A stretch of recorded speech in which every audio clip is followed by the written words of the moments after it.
fuiste fallé, mas tú fuiste fiel, tu gracia me levantó. ¿Qué tal, amigos? Nuevamente una alegría saludarles y seguir en este recorrido en los libros históricos del Antiguo Testamento. Hoy traigo un tercer tema. Esta vez vamos a continuar nuestro análisis en los libros que componen este grupo de literatura. Una de las preguntas que nos podemos hacer es ¿por qué el estudio de los libros históricos es importante? Y voy a responder brevemente a eso. Los libros históricos son importantes por varios motivos. Primero, porque complementan la historia contenida en el Pentateuco. No podríamos saber qué sucedió después de Moisés si es que no tuviéramos los libros históricos. También los libros históricos hacen comprensible algunos salmos y algunos libros proféticos. Por ejemplo, el Salmo 32 o el Salmo 51, no podríamos comprenderlo si es que no vamos al trasfondo de esos libros, de esos escritos. El trasfondo histórico me refiero.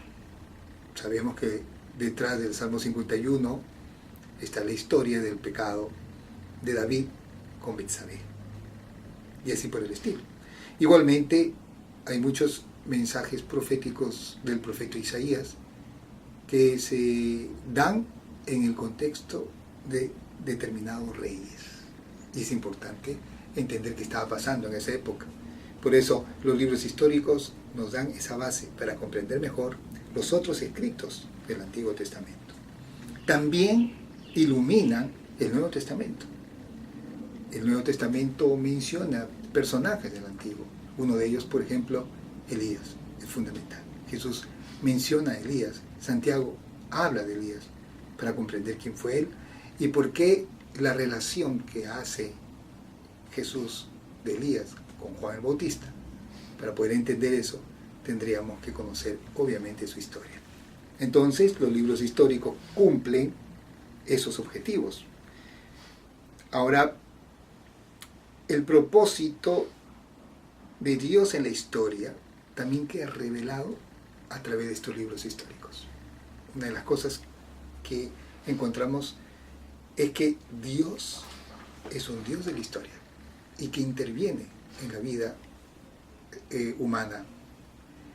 Eso lo vemos en cómo Dios actúa en la época del imperio babilónico, del imperio persa, del imperio griego.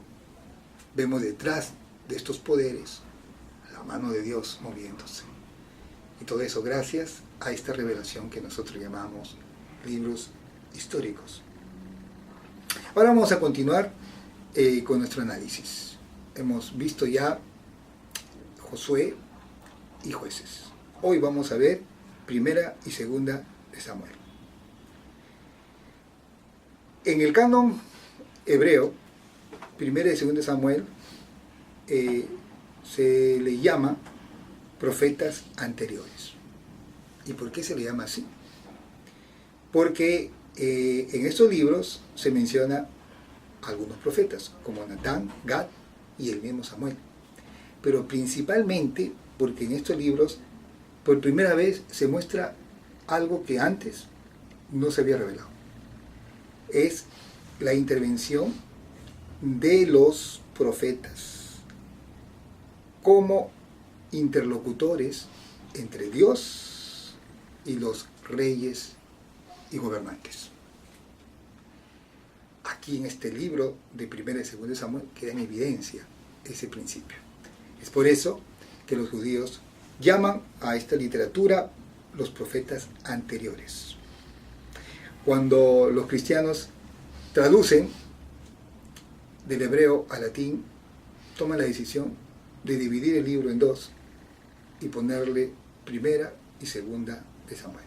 Y creo que fue un error, porque Samuel no es el personaje principal de esta historia.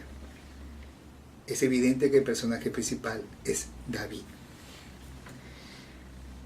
David, en este libro, en estos dos libros, se presenta muy subliminado. Es como el héroe de la historia. Se le representa como un hombre que tenía el corazón de Dios, que era hermoso, inteligente, exitoso, que era espiritual. Casi no se lee defectos. Sin embargo, el libro sí detalla algunos pecados de David.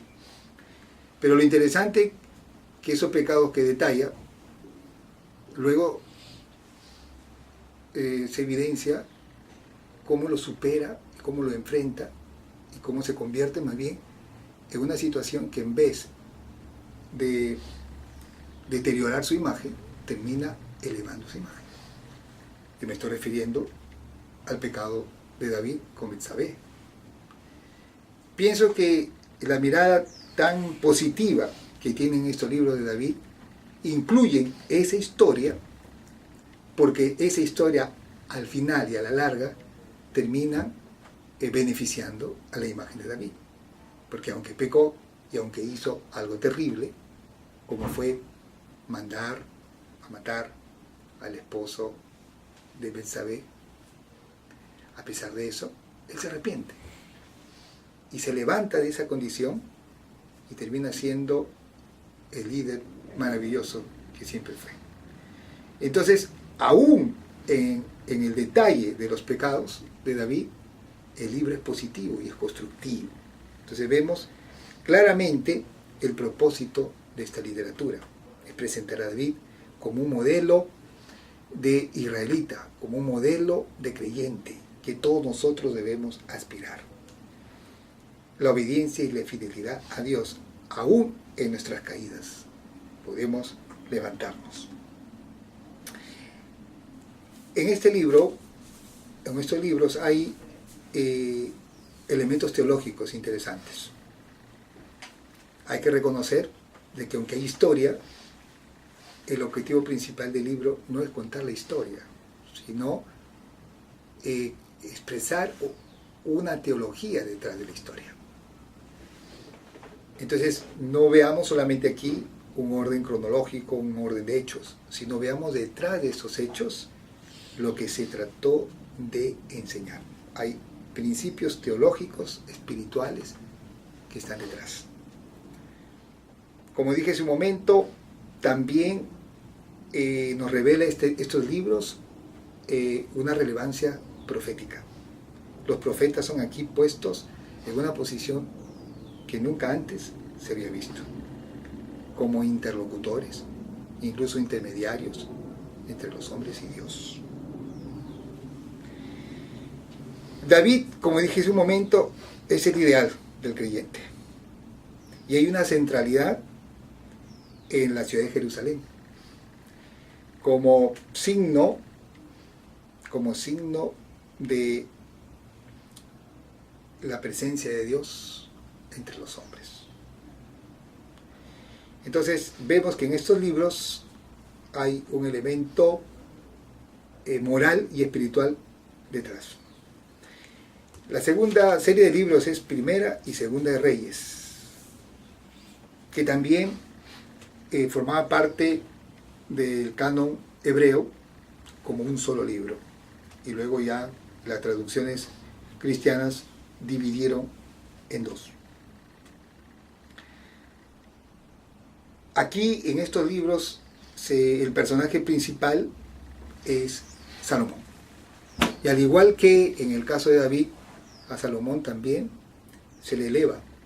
Se trata de presentar lo mejor de él. Sobresale, por ejemplo, en su sabiduría, en la forma prudente con que gobierna,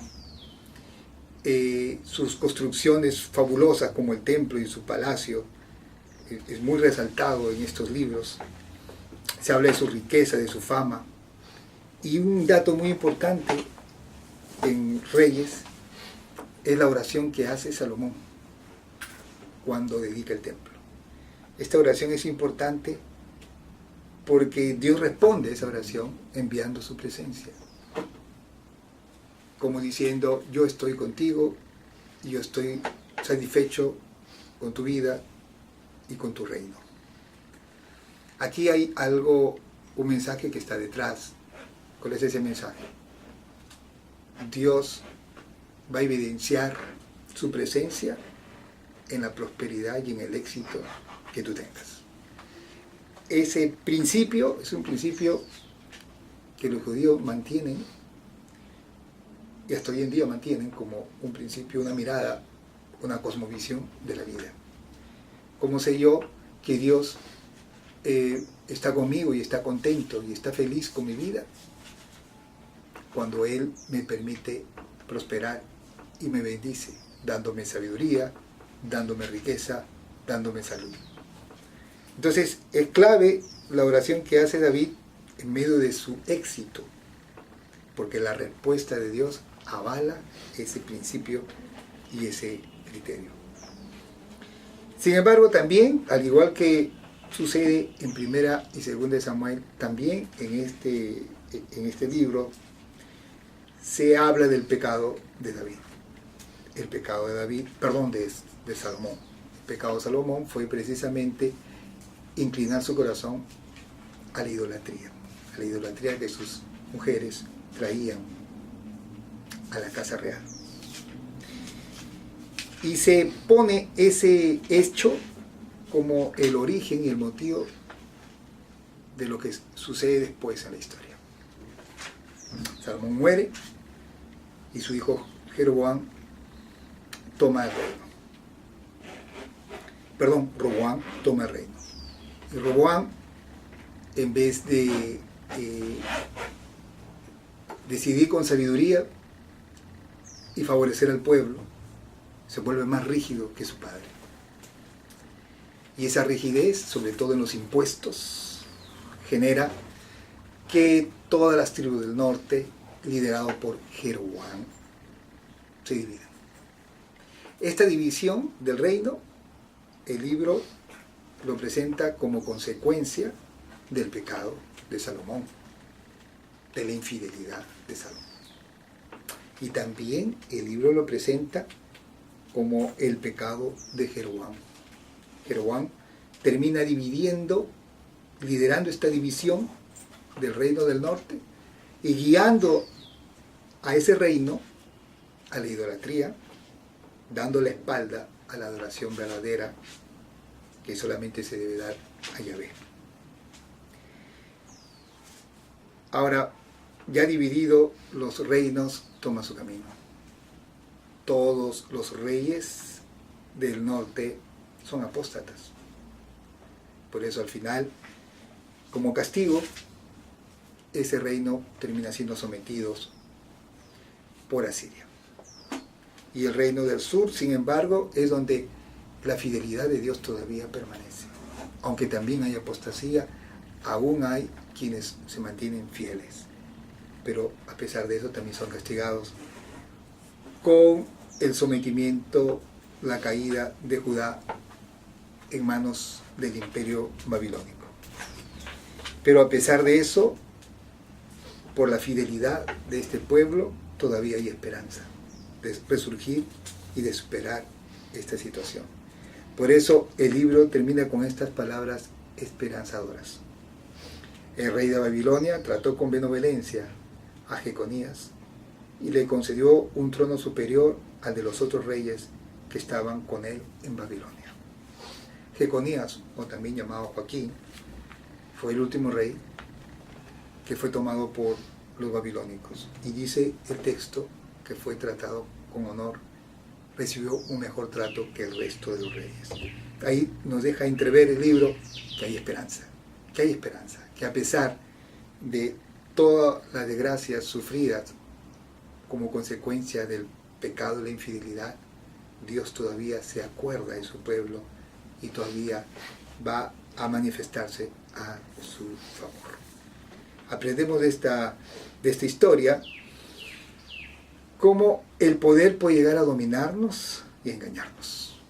Estos reyes tenían poderes absolutos y al final terminaban siendo dominados por ellos.